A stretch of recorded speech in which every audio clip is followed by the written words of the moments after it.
la la la, sing a happy song.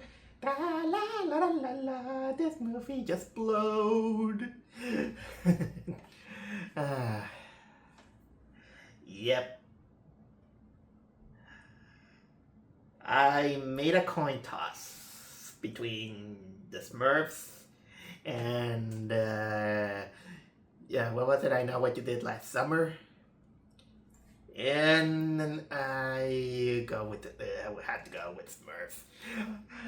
In a way, I was actually really leaning to Smurfs for a certain reason, and that is that despite the current situation of the Smurfs, I am one of those who has a little bit of a soft spot on the franchise, mostly of the classic era, because when I was a child, I read a lot of the Smurfs comics, and I did grow up with the Hanna-Barbera cartoon, which I gotta say that there was something weirdly amusing and charming about that franchise, and I can see why.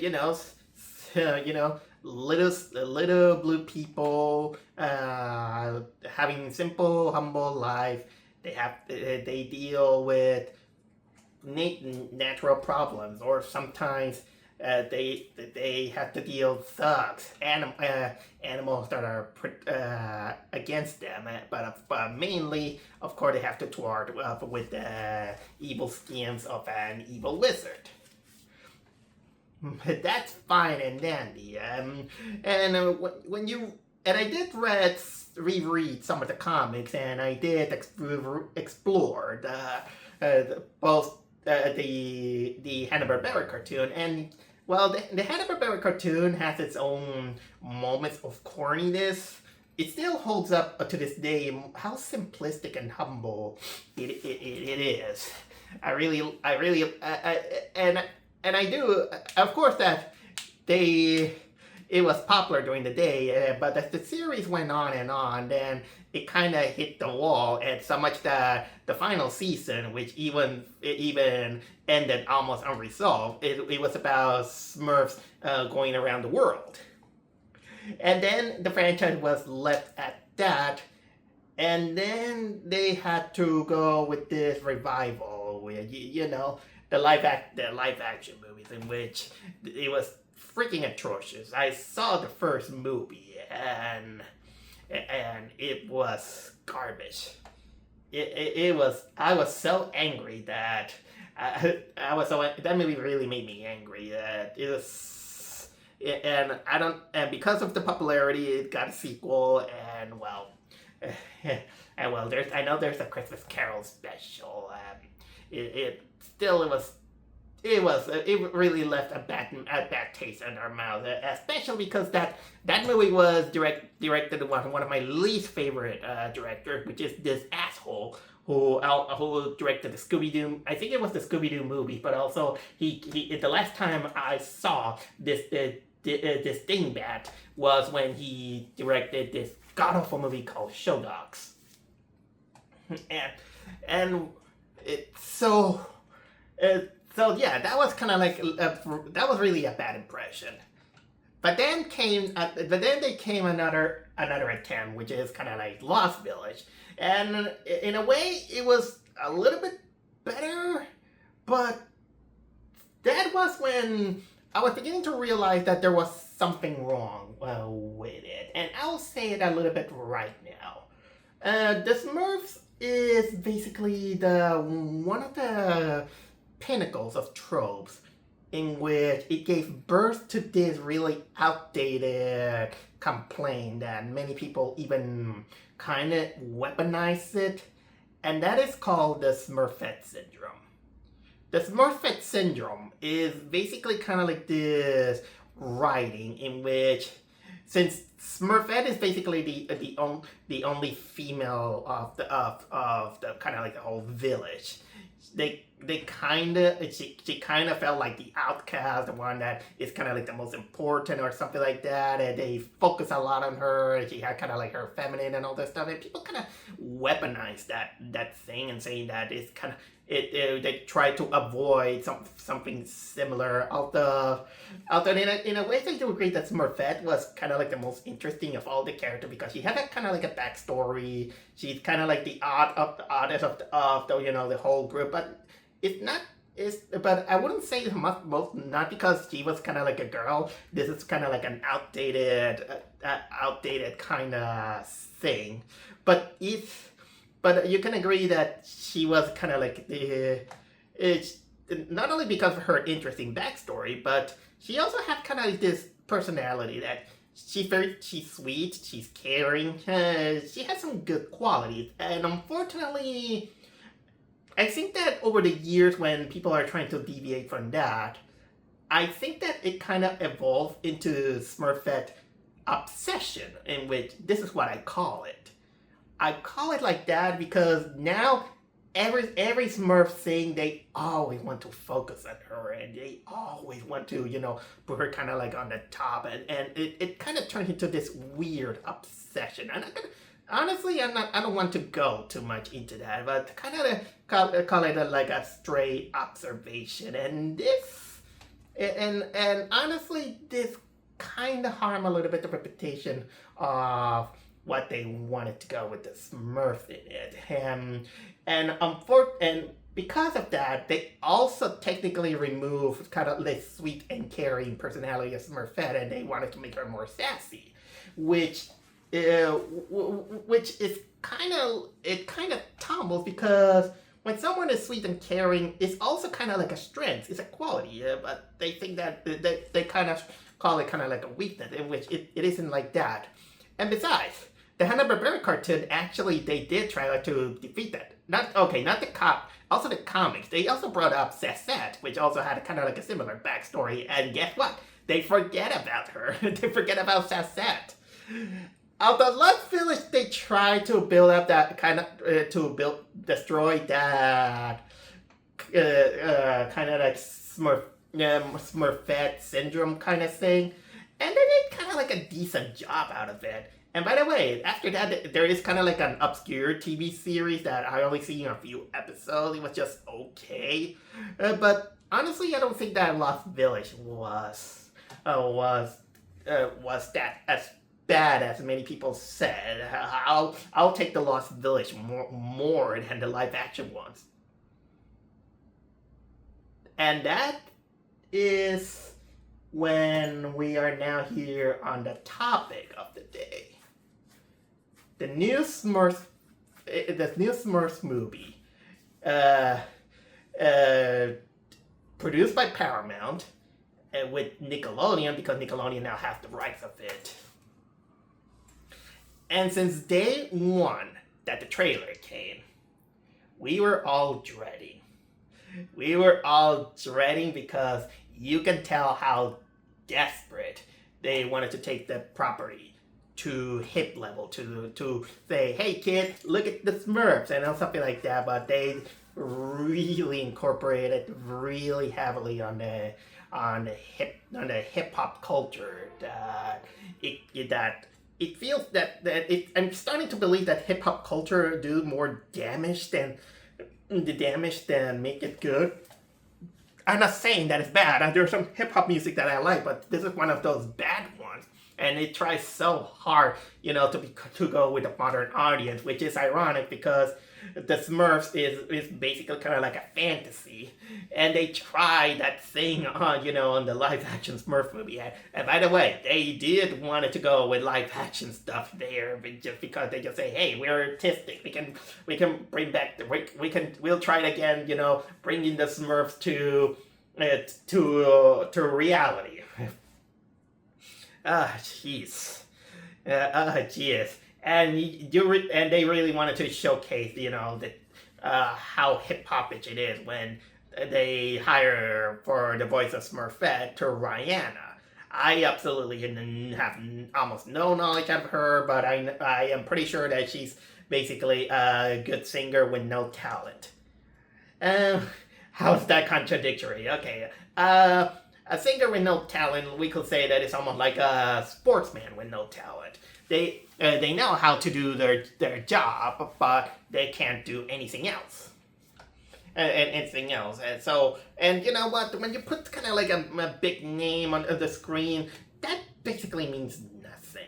It's just, it's this whole Robin Williams casting type that they did to Aladdin. It's one of those things that really harm Hollywood, and it's really harming the reputation of many of the culture of voice acting.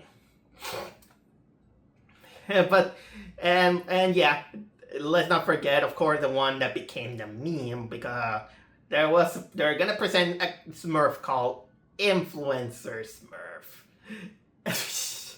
That thing kind of became a meme in itself. Boy, that is backlash. And of course, I was still kind of like writing the time that it was gonna come here, but still, I was kind of like open to see how deep the rabbit hole will go, but I was not into it. But before I talk about it, this movie actually came with a short.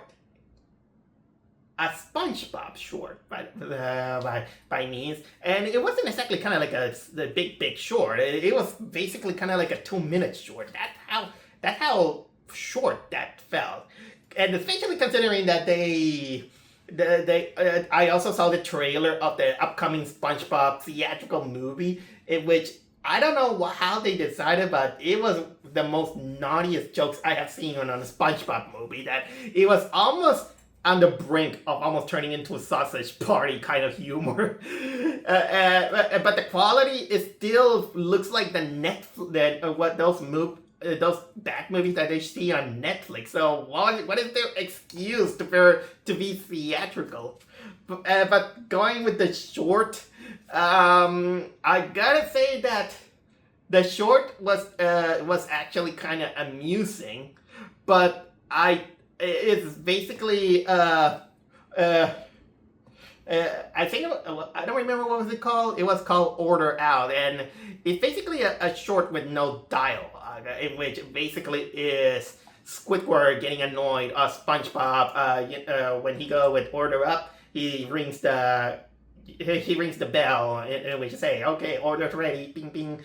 Bing bing, and Squidward gets really annoyed, and he tries to destroy it in many ways possible, but much to the chagrin of SpongeBob.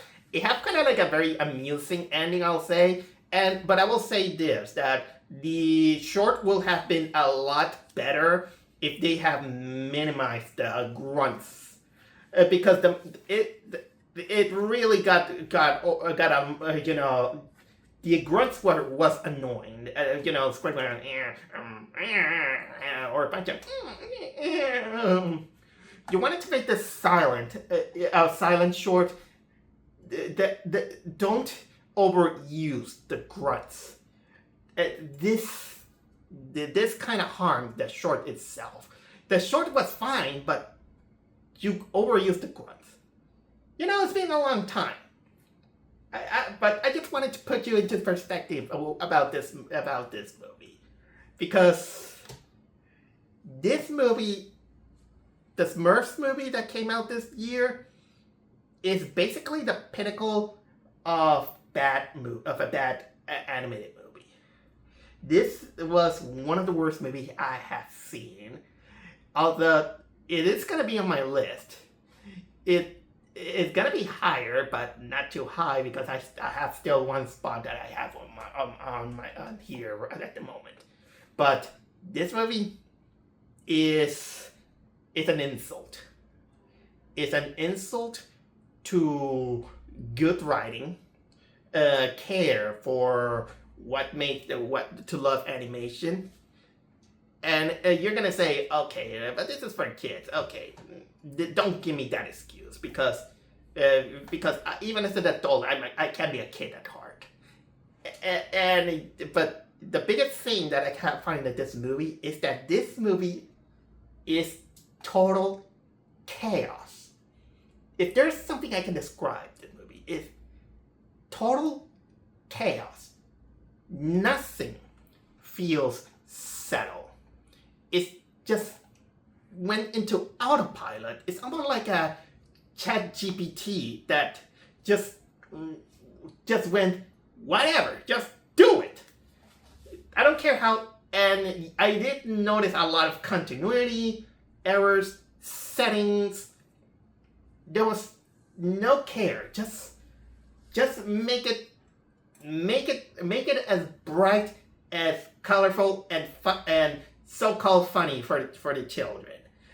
Which is sad because the director is the guy who is almost working a lot of DreamWorks stuff. Some good, some bad.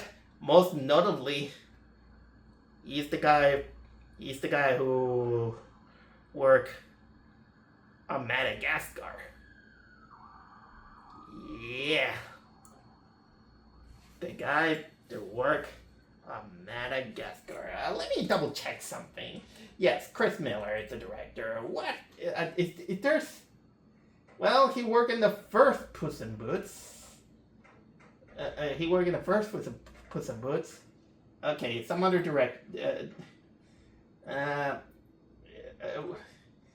okay, let's say... Yes, he worked on Puss in Boots. No, he wasn't. He was Kowalski on the Madagascar movies. He was voice acting in.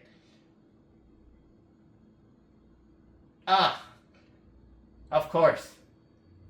Sorry for double checking, but he did also make the worst of the Shrek movies, which is Shrek the Third.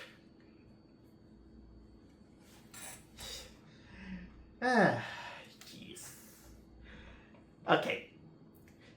This is gonna be kind of like a big rant, on the movie, although I don't feel like talking too much about it, because if you want to tell me about the story, I was like, what kind of story do you want? It was a movie that went into autopilot. Okay, let's talk about the base.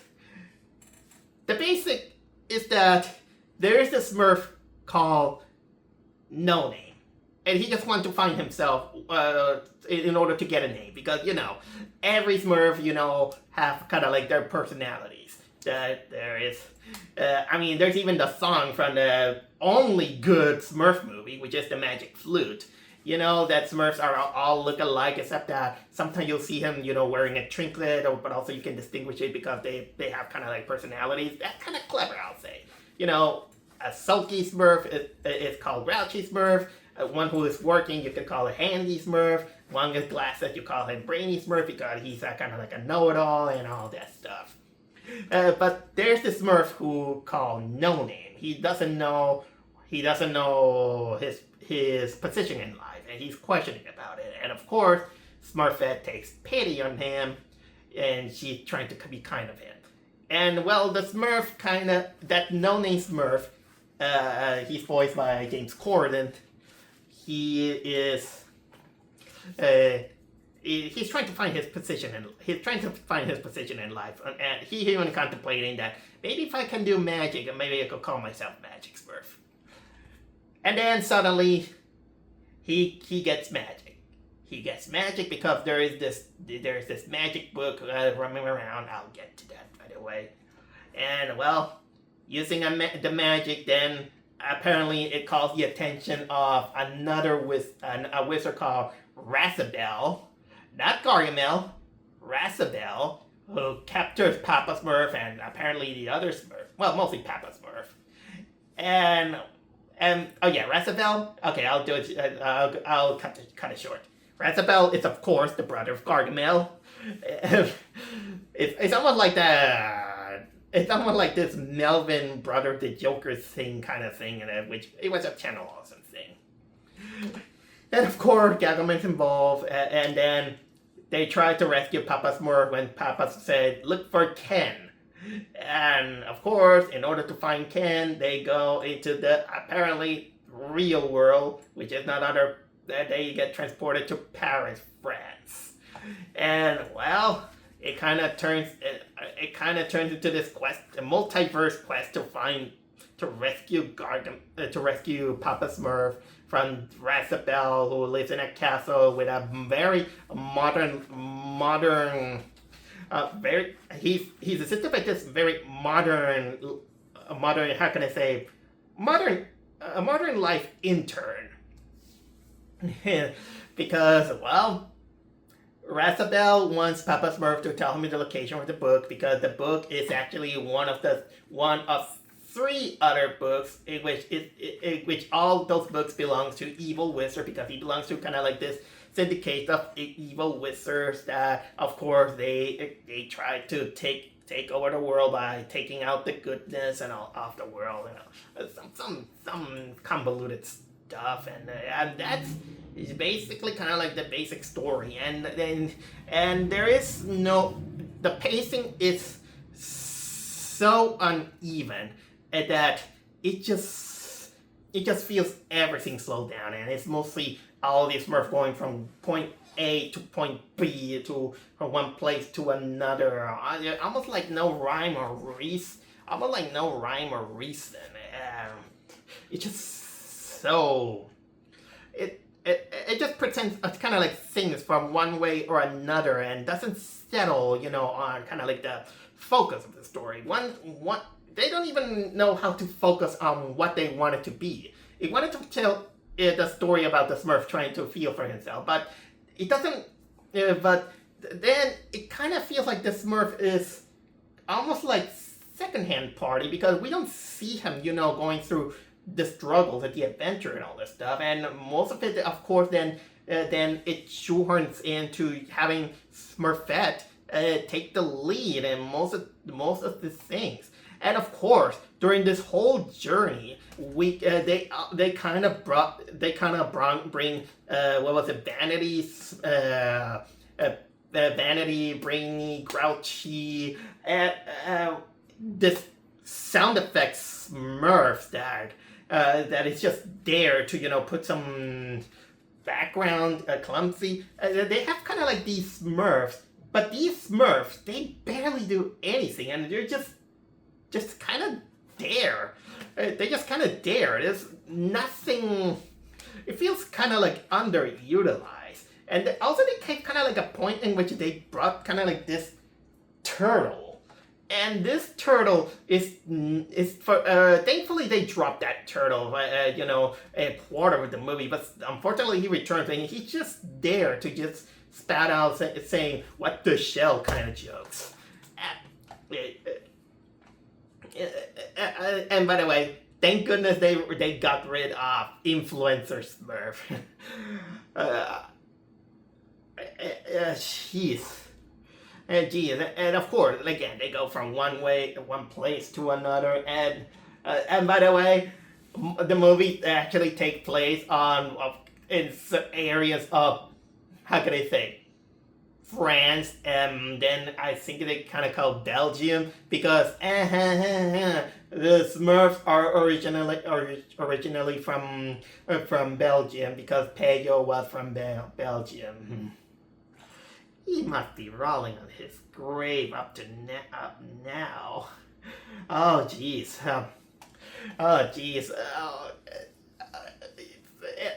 And it goes into this. The story, again, is a total mess, and it goes kind of like pacing slowly. That let me go with again. I wouldn't have minded too much about the no-name Smurf quest, but it was mostly just kind of like this feel-bad kind of guy. Smurfette is actually the one kind of, again, showcasing the case that the movie industry basically has this obsession on her, that they just want her to be, they really, just because she's kind of like the only female, they really want to amp up that Smurfette is probably the most important Smurf in the universe, I'll say. And she's basically kind of they really ruined her character a lot, because they really base her on Rihanna, which she really sucks. Mariana suck. Yeah, because she has no soul, and most of her dialogue is trying to be really hard at being sassy, in which she goes like, oh, you're like infinity plus pop sing, I win, or something like that. And God, and her dialogue is they really wanted to amp her up, and also they have this inclusion of that backstory that she knows everything because she was, I don't care if I spoil it, she's Razabel's she was made by Razabel, and this plot twist comes in a point where it was like out of nowhere. It's much as out of nowhere as the plot twist of James Gunn's Superman. But this one made it worse, because at least on the Superman movie you can notice that there might be something, but here, now it's just out of nowhere that even we kind of tend to forget about it. It's ridiculous. It's ridiculous. And of course, Papa Smurf is voiced by John Goodman, but still, honestly, he's the only character who actually has some voice talent into it, because everyone else, they kind of suck. And by the way, I don't care if Kurt Russell is there and how many other characters there is, but man, they really suck. Oh yeah, and they really promote Sandra Oh, that is kind of like a Smurfette from the real world France. She's barely in it, and it mostly centers on this other Papa Smurf, in which for some reason his name is Ken, who he's kind of like a more tougher Papa Smurf, and of course he's Papa Smurf's brother. In which this is kind of like odd, in which why some other Smurfs kind of have other real names like Ken, and then they mention another Smurf named Ron. I think it was Ron. Yeah, Ron. Ron is basically what will happen if you Smurf Captain America and Thor into one. Jeez. Jeez. So a no-name Smurf have this problem. And so if he's doesn't have kind of like this particular talent or something like that, couldn't he pick up like another name, like for example, Steve? There, easy solution. Hey, your name is Ron? Why couldn't I name myself something like Steve or Steve? This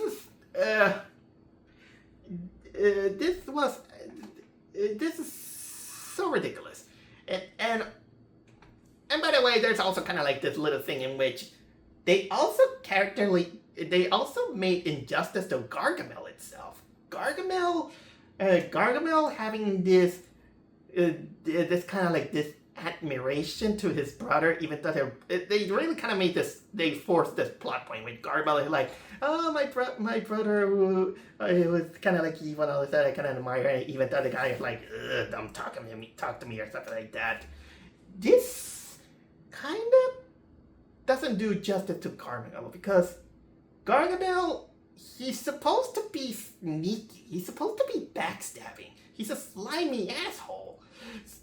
And so, in a way, he's not exactly kind of like the brightest bulb, but Gargamel is, as far as I can remember, Gargamel, he's basically the guy who could even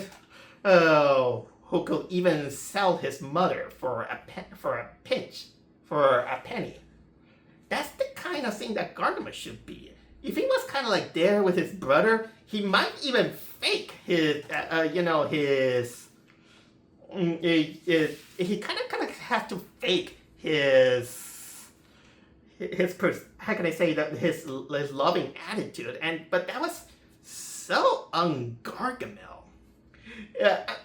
I mean, they try so hard on a redemption, and I don't mind if they kind of try to redeem Gargamel, kind of like this anti-hero, but you got in a way that you want to keep it a little bit, interesting. Gargamel still keep up, that he's supposed to be an evil wizard. Oh, and by the way, there is also these creatures, these furry creatures that kind of look like the hairs from the trolls. They really try hard at this being marketable, and my god, they almost have no purpose in it. They let's say that they have irritating voices, and one of them, I swear, that kind of sounded like Aquafina. It wasn't she, it was Natasha Leone, and now that I remember and seeing on IMDb. But Jesus frick. It was basically just out of things. This is the best I can talk about the whole thing. And let me talk about animation, in which I know people will say, okay, they're professionals, they don't know what to do, but well, the aesthetic of the Smurf, they try very hard, with the pale thing, in which, of course, colorful blue, they have appealing aesthetic. They have a core, that sometimes they have, the speech thinking bubbles, like in the style of pale, and they really overuse it to the point that it kind of turns a gag. Oh, speaking of gag, shame on you, in which there was no sign of Jokey Smurf. Did you cancel Jokey Smurf because he might be too problematic because of the modern audience or something like that? Then screw you, because Jokey Smurf was actually one of my favorite Smurfs. But how can I mention about it? Yeah, they had this art style, and then of course go to the real world, in which of course they don't do much, to. Yeah, just like, the one with Neil Patrick Harris or something. They don't interact with these kind of people. They're just there because they just say, let's be artistic. Even though there was kind of like a musical moment, I'll get to that. A musical moment in which they ride on kangaroos. And God, those kangaroos, that was horribly CGI. They really look worse than the dream sequence of Kangaroo Jack. Okay, and by the way, even in the cinematography, I really tell you that it's so. The cinematography is.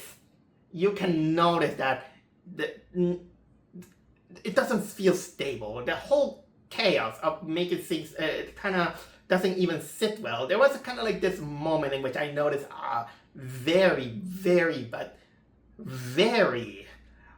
awful continuity. It was a moment in which, for the sake of simplifying all things, this no-name Smurf is the first one to fall on a pitfall. Then the other blue Smurfs fall in. And the last one to fall is, of course, Ken, the Papa Smurf brother. And when he falls in it, then we get kind of like a sequence.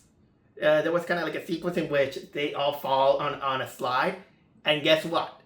Ken was the one in front of them. He was in front as if he was the first to fall. That is me as an observer, I noticed that big continuity mistake. This is how much they don't care about it. And by the way, and this is where I go to where this movie tried to be very hip with it, because the whole thing they wanted to think that it's kind of like a hip hop theme thing, and they just, it's all hip hop, loud, and all this stuff. Even the infamous Tra La La La song, they just turn into a hip hop, in which have Papa Smurf, going DJ, even wearing this ring, the ring that says Papa, and of course. They during a lot of the majority of the movie, they just wanted to showcase this big letters. They're saying, hey, here's Smurfette, here's No Name, here's Papa, here's Baker, here's Handy, and so on and so on. Or sometimes when they feel so proud, and it goes kind of like swell. It goes like, we are kind of like I don't know, the Powerpuff Smurfs. And then the letters, Powerpuff Smurfs and all this stuff. And it tends to get kind of like annoying. And of course, the movie then, once in a while, at random, it feels like it starts to sing. But it doesn't do it during the whole movie. It just kind of like 2 or 3 times that it thinks that it wanted to be a musical in a way. And you know that this was made as an excuse to have Rihanna sing. And she does, and the music is pretty forgettable.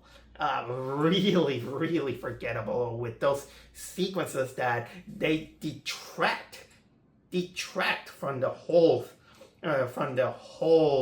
thing. And again, they really want to play out, with the modern audience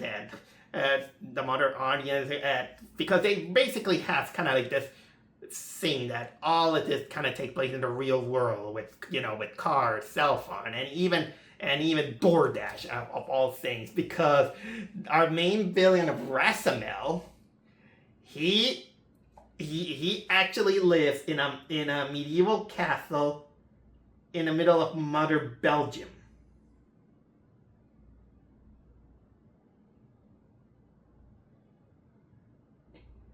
Yes. And of course, they talk about emails, in which somehow he talked about emailing Gargamel, because I don't know how email works when the Smurf village is on a fantasy setting. Look, I don't mind if you kind of introduce modernity on at least on a fantasy level, but this one. Yeah, but this one you have to be a little bit more clever in order to do that. And this shows that it's not. It shows laziness, and because it goes like, just do it. Just do it. Just do it. Okay, apart from DoorDash, and of course they have kind of like ladies who they're just walking their dog with just watching their smartphone. Oh, I didn't, and of course I did mention that Rasamel, he has this intern. He has this intern who is basically the kind of like this typical movie intern that worked for him, act like a producer. He's basically kind of this kid. It was like, hey, I'm here just for my interest. But like, yeah, I thought that they were gonna go with this kid, but he's just kind of like there to showcase that, hey, look how modern we are. Look how modern we are, and so on and so on. And by the way, I think it is time for me to talk about another one of those horrible aspects of this movie's lack of focus, in which, remember that I told you that there was kind of like these books that is kind of central? Yep. One of those books in which it kind of escaped. It wanted to shoehorn in its importance by saying that having this book being alive. And this book is as annoying as that annoying book of this overrated game named It Takes Two. The book is like, hey, that's me. When he showcased, he's the one that brings, gives the no-name Smurf the magic. And guess what? This book disappears, and then almost on the final 30 minutes of the movie, he just appears almost like nothing. It's like, hey, I'm here. I don't know how the hell did he got into this No Name's hat. By the way, movie, congratulations. Now you gave us a glimpse of the baldness of the Smurfs. And yeah, this book kind of this book gets on our nerves, and they really feel like we should care for these characters, but it doesn't feel like it's settled. Even when they showcase that lame plot twist of Smurfette, it comes out of nowhere and doesn't feel like it's earned. And of course, then we got kind of like this climax in which Rasamel gets all the 4 books. He goes against the council, and basically he's like, now I'm gonna suck all the good of the universe. And apparently sucking everything around the universe is basically poofing them out of the system for a portal. The thing turns into total chaos, in which kind of also becomes kind of like this multiverse kind of thing, in which it becomes ambitious, but at the same time unearned, where you see Smurfette, No Name, and Rasamel going through multiverses with all of them with different art styles. Like for example, they go into one that is kind of like this poor claymation. Then they go into something that they look like drawings from children. And then another one in which they kind of resembles the Atari version of the Smurfs. And I'm hearing people kind of praising this scene, but no, I don't feel like it earns that praise, because first of all, it's not ambitious. It doesn't feel like this ambitious feel earned. I mean, even the Ninja Turtles kind of tried that, but at least that one showcased some semblance of ambition. But this one, there's no ambition, but just cash grab and just wanting to do just for the sake of doing what they want to do. And then they pulled this, and then of course they pulled this Deus Ex Machina with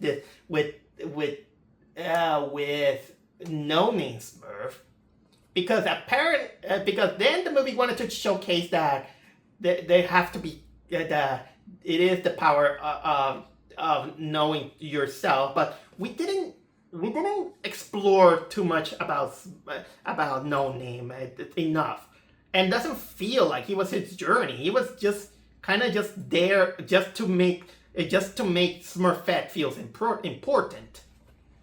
It didn't do that. He just only kind of like needed more pep talk, but he didn't went into his own journey. And then out of nowhere, in the climax, he somehow gets magic. Yeah, I did know that the book gave him the magic, but not this time. Then he didn't need the book, and he suddenly has magic. Somehow. No training, nothing whatsoever. He just has it.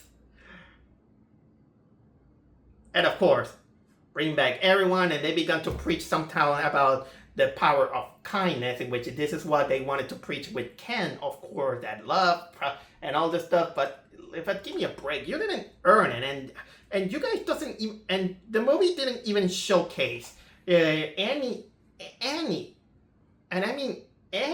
semblance of kindness. You didn't see, them going on a journey, saving people, or something like that, because this is what the Smurfs do. This is what Peyo created on the Smurf. The Smurfs are supposed, and this is where I think most of the people really miss the point on the Smurfs. The Smurfs are supposed to be humble. They like their life very simple, simplistic. They just, when they have kind of like the chance to help people, they do.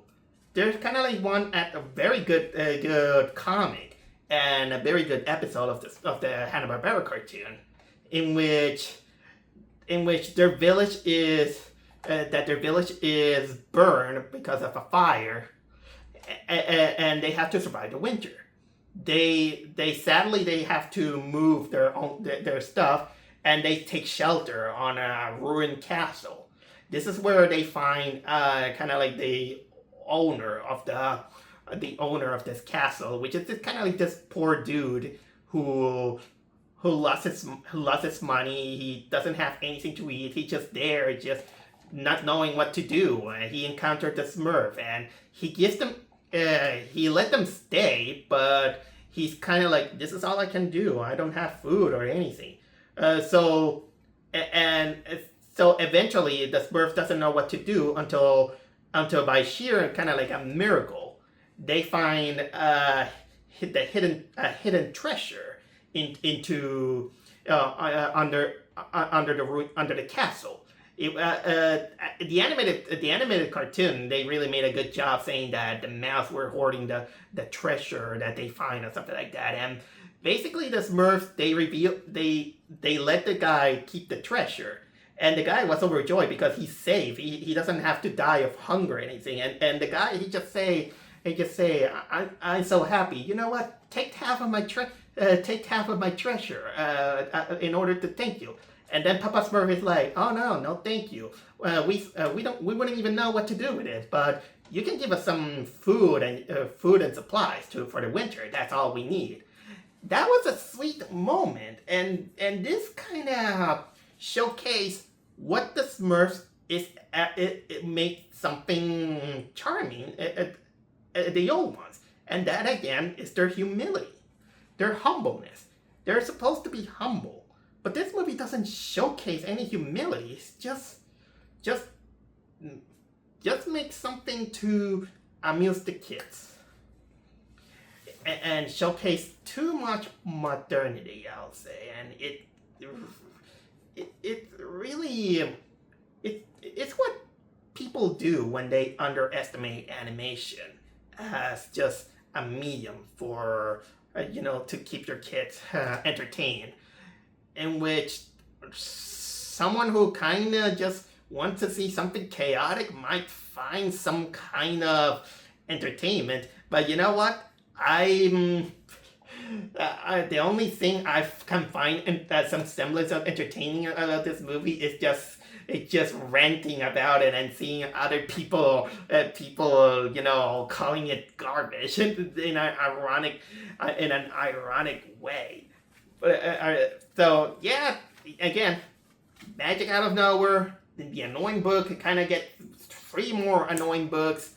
They go with hip hop. Ryan's Smurfette is still overrated and all this stuff. Blah blah blah. And well, the end.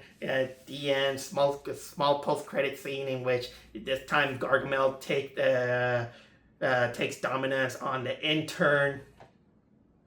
Jeez, what a journey, I'll say. What a Smurfing journey. But either way, that was terrible. Honestly, I didn't expect it much. My expectation was very low with this one, but I never expected to see just chaos. And I'm supposed to be someone who actually likes chaotic stuff, but not in the sense that it's a chaos that is uneven. It's not organized chaos. It's just chaos. It's jeez. What can I say? This movie's just some. You know what? I remember now why I wanted to mention how annoying it gets also with some of the humor, especially when they tag along apparently sound effects Smurf, in which give me you know what? No. No. They didn't even they didn't. Wouldn't it be interesting if Sound Effects Smurf was actually voiced by Michael Winslow, the sound effect guy? But I doubt they brought him there. But even Michael Winslow as the sound effect guy in those movies, he was funny. No, this one no, and they really brought him there just to make sound effect jokes that weren't even funny. Yeah, that wasn't funny. So overall, I don't recommend this movie for almost anybody, but I don't recommend it. I don't recommend this movie for children. Although, in a guilty pleasure way, I'm like, this is one of those interesting movies that you should have to watch it to see how chaotic this thing is, but also as one of those examples about what not to do with animation. But either way, at this point, this is probably this year's pinnacles of insult to animation. Congratulations, you're a smurfing piece of Smurfs.